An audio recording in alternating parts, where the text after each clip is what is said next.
CNBC પ્રજાના તમામ દર્શકોને દિવાળી અને ધનતેરસની હાર્દિક શુભકામના।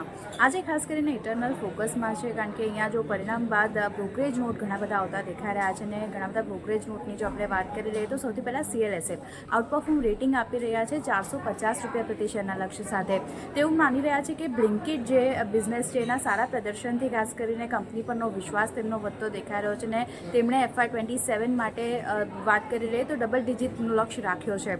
સાથે HSBC તરફથી પણ ખરીદદારીનો રિપોર્ટ આવ્યો છે। તેઓ 390 રૂપિયા પ્રતિ શેરના લક્ષ્ય ઇટરનલ માટે આપી રહ્યા છે।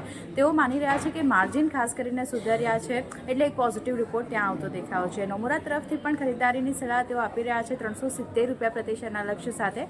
તેઓ કહી રહ્યા છે કે કંપનીનું જે ક્વિક કોમર્સનું ઇન્વેન્ટરી મોડલ છે તે હવે સક્રિય થતું દેખાઈ રહ્યું છે અને સ્ટોરમાં નવા ગ્રાહકોની સંખ્યા સતત ને સતત જે રીતે વધતી દેખાઈ રહી છે એને કારણે ફાયદો આવનાર દિવસોમાં કંપનીને થતો જોવા મળશે અને આવનાર ક્વાર્ટર ખાસ કરીને સારું રહેતું જોવા મળશે। તો સારા પરિણામ, સારા બ્રોકરેજ નોટ હોવા છતાં પણ આજે એક નફા વસૂલી ઇટરનલમાં આપણને બનતી દેખાઈ રહી છે।